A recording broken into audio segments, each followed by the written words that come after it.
right, what's up, everybody? Alex from Alto Music and Heavy New York once again. We are back at the Gramercy Theater here for the Destruction Show, and we got Dave from Jungle Rot. Thank you so much for being here, man. Yeah, thank you, man. You know, I'm glad I'm here. I love New York. It's like a second home to me. You know, we always have a good time here, a lot of family, a lot of friends, and just makes a great night all the time, man. We love you here in New York, too. I mean, exactly 1 year and 1 month ago, you were here with Dying Fetus in the Acacia Strain and Black Crown Initiate, which I would say is like more on like the death metal aspect of things. And now we got like a good thrash metal show with Destruction and Warbringer. How's the tour been so far? Tour's been great, man. We just came out of Canada. We did Toronto the other day and Montreal last night. I mean, we couldn't ask for no more. You know the scene up there. It's sick, man. So, but the next 3 nights, we're ready for the Gramercy tonight. Then we head up to Rochester. I mean, that might be a little slower, but I can't wait for tonight.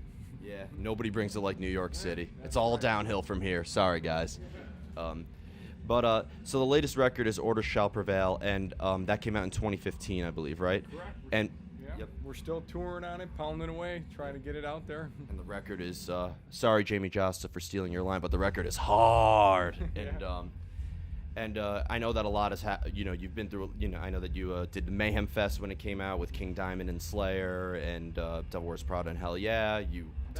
That tour was very good for us. That was the first time that Jungle Rot got to play out of the underground and showcase ourselves to a variety of different kids, and that's exactly what the band needed because we're seeing the roll from it right now, from last to this now, how we built from there, man. So we always needed a tour like that, and I hope we can get another one like that someday. Yeah, exactly. I mean, what I've always loved about Jungle Rot is that you guys definitely have, I say, a real bridge between thrash metal and death metal. You know what I mean? There's, like Behemoth combines black and death metal. You combine like thrash and death metal. You appeal to the Slayers and Exodus, but I also noticed you could appeal to Cannibal Corpse and Deicide. Sure, yeah. I grew up on the German Invasion, Destruction, Sodom, Creator. That's what I grew up on, and then that went on first, and we found Obituary, the Florida scene, and I think we got a combination of both, and the best thing that we got going on right now is there's not too many people doing what we do, that old school, man, and the level set's so high now with these bands that are just so tacked out, man.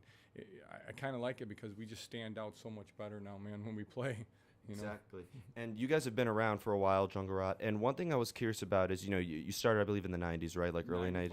Yep, 95. So I would say that was a huge era of death metal with Morbid Angel and Deicide and all that. But you guys are originally from Wisconsin, right? Correct. So, I mean, with Tampa, Florida kind of being like the death metal capital of the world, how was the scene in Wisconsin? How did you guys get launched out of there? Was it... I'm from Wisconsin, the band's from, but we always said Chicago's our hometown. Really? That's because there's never really been a scene in Wisconsin ever, except for if you remember the old days of Milwaukee Metal Fest. I don't know, you might be too young for that. It used to be Milwaukee Metal Fest. That was the biggest thing that mattered at one time. It'd bring in 10,000 people every year at a festival. But that went away, and the scene went away. But we've always been based out of Chicago. That's our turf, and there's always been a big scene in Chicago. I mean, it was Florida, and then it was Chicago. We had a lot of bands, us, Macabre, November's Doom. I mean, they go on and on, man. We have tons of good bands out of Chicago, man. Really? Yeah, oh, yeah. Yeah. I mean, one of my personal favorite bands, not to kind of compare it, but Disturbed is from there as well. So, sure. I mean... I think Chicago has one of the second biggest music scenes in the U.S. myself, Really? Mm-hmm. Yeah. It is a music town. That's what Chicago is. It's all about music, All right. So, Chicago versus New York. We got to do like a festival like that.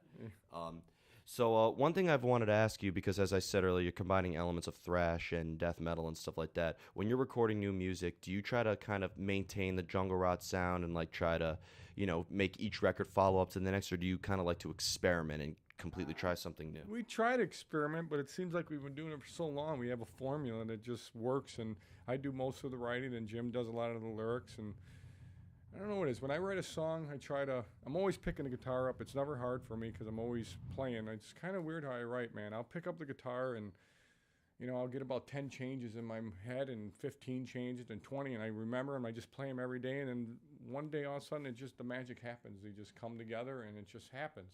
But I always know when I do write the rhythms, I kind of always think of the person that's never seen Jungle Rot before, and I picture them coming through the door, and they're watching us in the front, and then eventually they're tapping their foot. Man, these guys ain't bad. And then the head's going, you cannot bob your head to jungle rot, you know that, man. And all of a sudden the fist is going, and the next thing you know, they're in the pit, man. We hook them, man. And that's how I always try to keep that in mind. I try to play for that peace of mind. That makes sense. No, exactly. And what I've noticed last year is because with you guys and Acacia Strain on the same bill, you definitely had the deathcore kids who wanted to do their good old kung fu karate kid. It seems like a lot of bands out today, they're kind of writing for themselves. They're more kind of like selfish. There's so much tech, man. I get it, man. I respect it, but I try to write for the people, the hooks and the grooves. You know yourself that they wait for the hooks, they wait for the groove. That's what they're waiting for, you know. And we just try to give it to them all the time, you know. Exactly, and you definitely succeed in that regards. So, with talking about the style of music for the gearheads at Alto Music, we would like to know what are some of your jungle rot tools. What are your weapons of choice?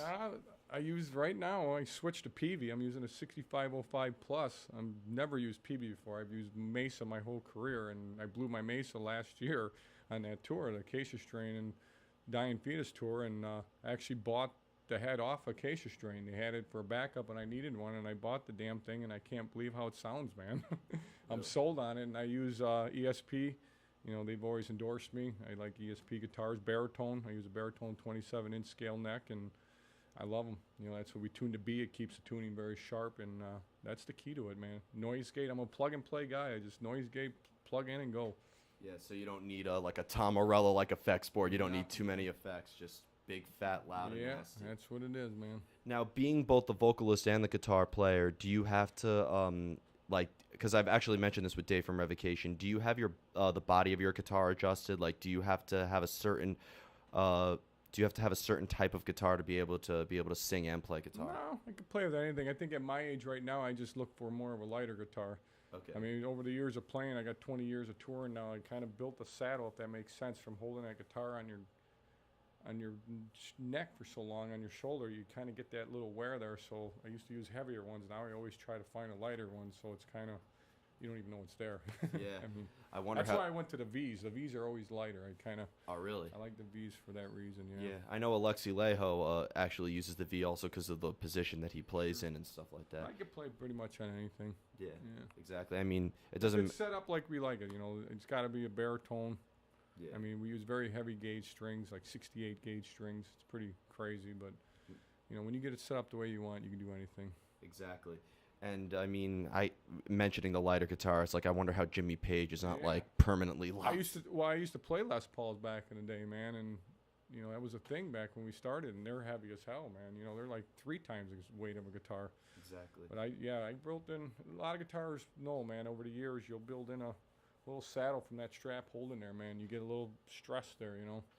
Exactly. Yeah. I mean, I think you could tell, like, if somebody's a guitar player just by looking at their shoulders, if one is a little lower than the other. True, very true. Now, in terms of your amps, because when I hear jungle rot, it really has like a real thrashy sound to it. I mean, do you have to have the distortion up in a certain way? You said you have really no effects, right? No, I set it pretty sneaky. I crank the mids all the way up. I take the trebles all the way off, and I crank the bass all the way up, and I put the presence on probably 2, and I put the preamp on 6, and I put the gang about 4. That explains why after your set I could barely hear for the rest of the night. Yeah, I mean, when we were young, I mean, a lot of people, I don't know if you remember in your cars, man, they used to do the V with the EQs. Remember the EQ days? Everyone would take the mids out. We're just the opposite. We'd be set like this. We'd be the mids all the way. I'm a millennial. I don't remember those days. But yeah, man, we're all about mids, man. We crank the mids all the way up, and that's what gives you that chainsaw cut through, you know, penetrating the brain thing. Wow. Yeah.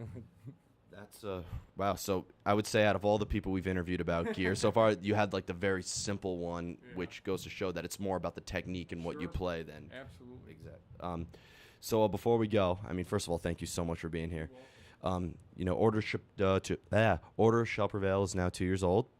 What can we be expecting from Jungle Rot in the near future? More tours or maybe a new record? Yeah, we have 7 songs written right now. I think I would have probably had it done, but we got to, you know, some more touring this summer. We're going to South America in August, and then we had some offers in September, but I think it might be wise for us to just finish up the album and record, and I think we'll have it out in the spring for sure next year. Awesome. So we got something to look forward to in 2018. Yeah, we've been working away, man. I mean, Victory's been taking care of us. I mean, I love Victory Records. They have their name, whatever people think of them. But I couldn't be here without Victory Records. They're always behind us, and I can't wait to get the next one out with them.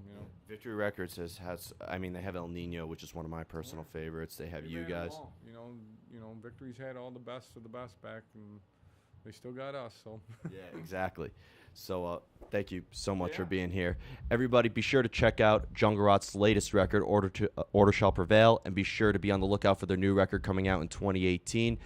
Be sure to catch them on the rest of their tour dates with Destruction and Warbringer. Alex from Alto Music and Heavy New York, Jungle Rot. Everybody, we will see you next time.